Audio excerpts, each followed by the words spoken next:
This episode is brought to you by Kia's first three-row, all-electric SUV, the Kia EV9, with available all-wheel drive and seating for up to 7 adults, with 0 to 60 speed that thrills you 1 minute and available lounge seats that unwind you the next. Visit kia.com/EV9 to learn more. Ask your Kia dealer for availability. No system, no matter how advanced, can compensate for all driver error and or driving conditions. Always drive safely. A science story, huh? These NYU scientists, I felt right. But I was so And I just thought, well, I had figured it out. it was that golden moment. Because science was on my side.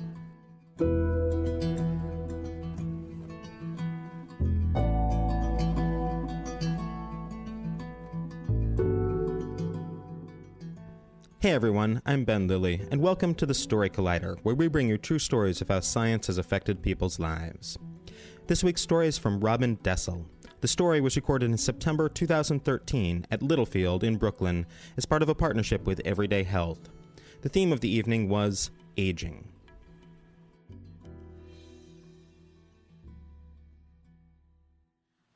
My story begins with yet another revelation in my own personal life, and that might seem somewhat commonplace to you when I tell you, but there's also an oddity about it. And the disclaimer or the commonplace is the fact that as a kid, I grew up with an awesome fear of aging, sickness, death, and dying. All of that to me was absolutely positively the look away. I couldn't imagine what it would be like to lose people that I loved in my life. And equating that with the aging process meant that every birthday that went by was another year closer to losing someone. And that's a tough place to be. The oddity factor comes in that my career path led me to gerontology and work in the aging services industry. Now, I will say to you that aging and death and dying may be a little bit secondary right now to spiders and lightning in the fear category, but it's still very real to me. And so now on to my story, and I'm going to begin that by telling you about a love affair at the Hebrew home. And I've been at the Hebrew home for almost a quarter of a century. So this was a powerful revelation. And the story begins with Nate. Nate was admitted to the home. He was in his 80s. This was a gentleman with a multitude of health problems. Nate was someone who loved life and loved living in the community. He had been divorced. He had a number of girlfriends. Nate was a player, quite frankly. Yeah, in spite of the fact that he was in his 80s, he was truly a player. Now, I will tell you, I could go on and on about his long list of health problems. What I would rather do is tell you more about the life he lived and the fact that Nate was dapper. He was tall, dark, and handsome. He had piercing blue eyes, and he had a devilish grin. And I sort of equate him to a David Niven or maybe a Cary Grant. And then, you know, to those of you who don't know David Niven and Cary Grant, and I just aged myself remarkably, what I will tell you is that it was sort of, they're the Bradley Coopers of their day. And then that kind of evens things out. So Nate was someone that was admitted to the Hebrew home, and from the moment he set foot on Hebrew home soil, this man was surrounded by a bevy of women. And clearly there are always more women than there are in the healthcare system, and I don't want to make commentary about that right now because it doesn't look so great for you guys. But what I will say if you make it there, you certainly will be popular, and Nate was. And in telling you this, I also want to add the fact that while Nate was a player, he was not necessarily moved by anyone he met. None had won his heart until he met Fran. And now a bit about Fran. Fran was admitted to the nursing home. She was tiny, but she was every bit a lady. This was a woman who had a winning smile, bright eyes, gorgeous coiffed hair, made up to the nines, dressed to the nines, and clearly, maybe on the hunt, but also very gracious, almost Southern in her mentality. She truly had a tough life. She had married the one and only love of her life, who she met in high school, and that love of her life unfortunately died decades earlier, and she raised her kids alone. And her kids considered her to be a remarkable mother, a remarkable parent, and a lover of life. However, she was battling depression, and it really wasn't safe for her to live at home any longer, and so she was admitted to the Hebrew home, also in her 80s. Now, after decades of being single, decades, and having dated, but none could win her heart, here she was in the nursing home thinking, well, I've pretty much had my time. I've pretty much done it, and it's over. Not so much. What then happened was her floor mates convinced her that there was a sweetheart's dance that she had to attend. And again, she walked in like a princess. And the moment she walked into the dance, who was on the other side of the dance floor but Nate? And their eyes met across a crowded floor, and truth be known, lo and behold, Nate, who was walker dependent, set his walker aside, strut across the dance floor, right over to Fran, and said, "May I have this dance?" In Nate's words, the rest was history. And in Fran's words, that was it. She never wanted him to let go after he took her in his arms.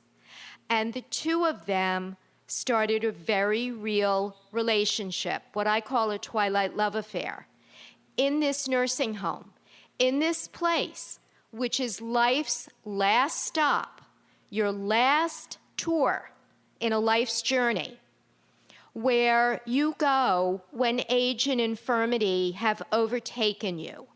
These are all of the fears, again, that I lived with, and all of the associations that I made about aging and about nursing homes and anything remotely akin.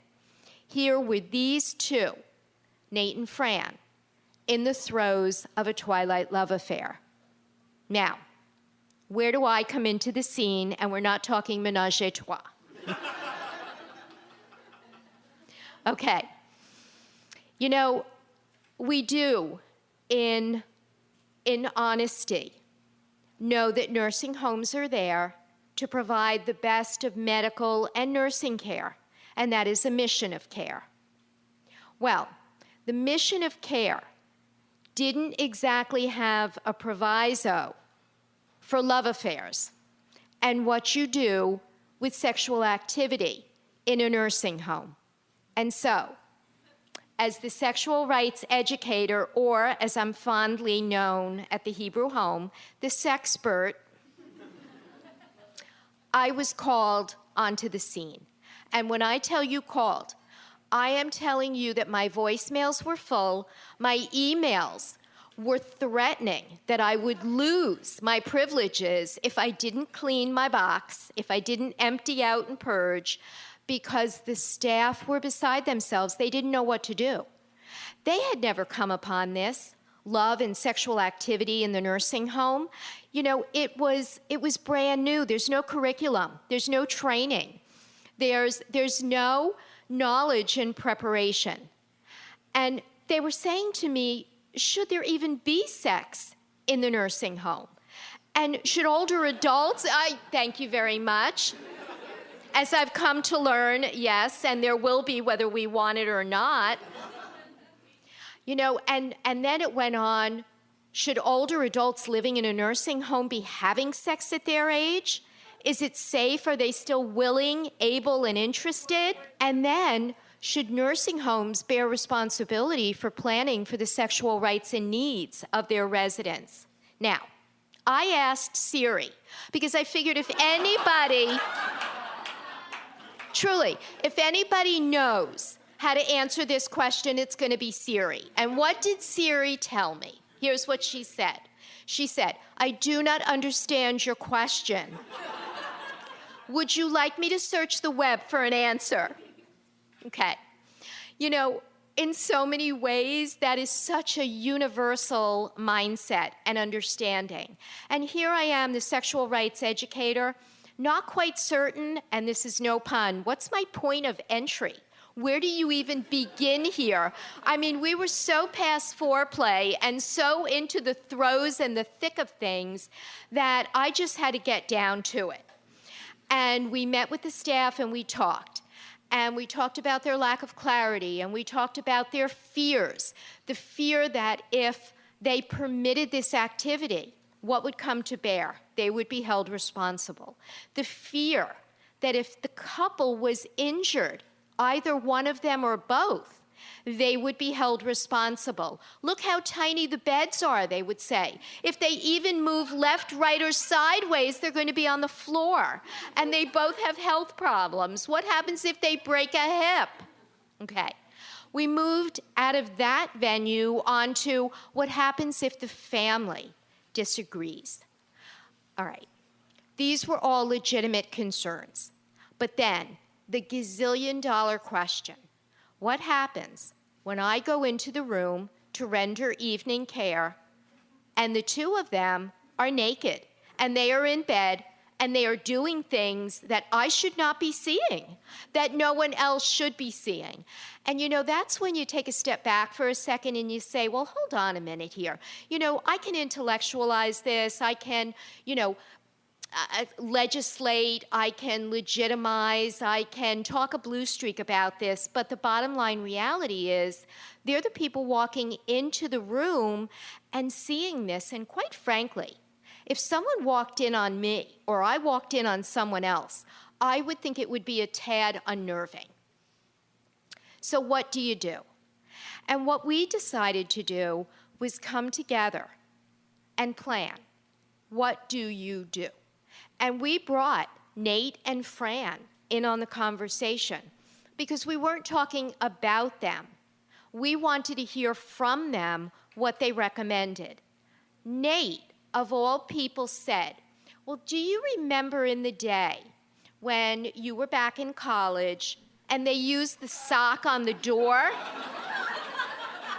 Okay? This is Nate, mind you. You've got a room filled with people who have certifications, qualifications, master's degrees, and all kinds of educational paperwork and credentialing. And Nate comes up with the sock on the door.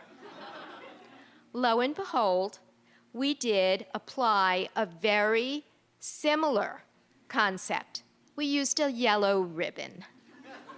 We figured it was a tad more dignified, a tad more sedate, but it was a sign. It was a clear sign. Do not knock, do not disturb, and by all means, do not enter. And that yellow ribbon is symbolic to this day for me. Yellow is now one of my favorite colors. I want yellow roses. I want sunflowers. I want yellow in my life. Because what that did for me was transfer some of my fear to folly. And I don't mean folly in the sense that it's frivolous, but I do mean folly in the sense that where there's light, there's hope, that there is still life to be lived, there is still pleasure to be had, and there is still romance to be found. And at the Hebrew home, that's been an aha moment for me. And I look back on that with such gratitude and such faith and such hope. And I know that as the years go by and I am past the midpoint in my life, that I will continue to be a sexual rights educator, a sexpert, and talk about all things possible in spite of age. After all, it's only a number. Thank you.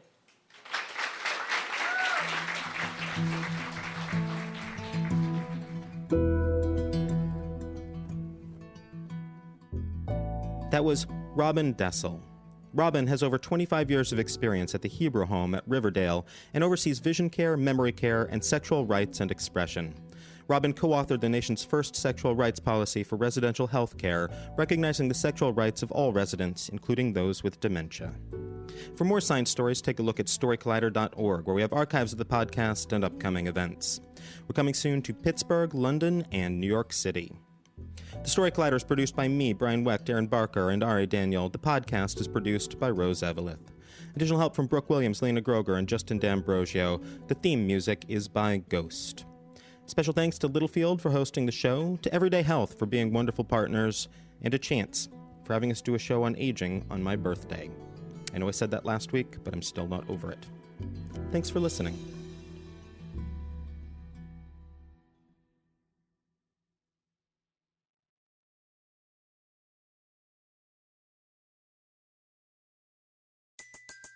Everybody in your crew identifies as either Big Mac Burger, McNuggets, or McCrispy Sandwich. But you're the Filet-O-Fish Sandwich all day. That crispy fish, that savory tartar sauce, that melty cheese, that pillowy bun. Yeah, you get it. Every time. And if you love the Filet-O-Fish, right now you can catch two of the classics you love for just $6. Limited time only. Price and participation may vary. Cannot be combined with any other offer. Single item at regular price. Ba-da-ba-ba-ba.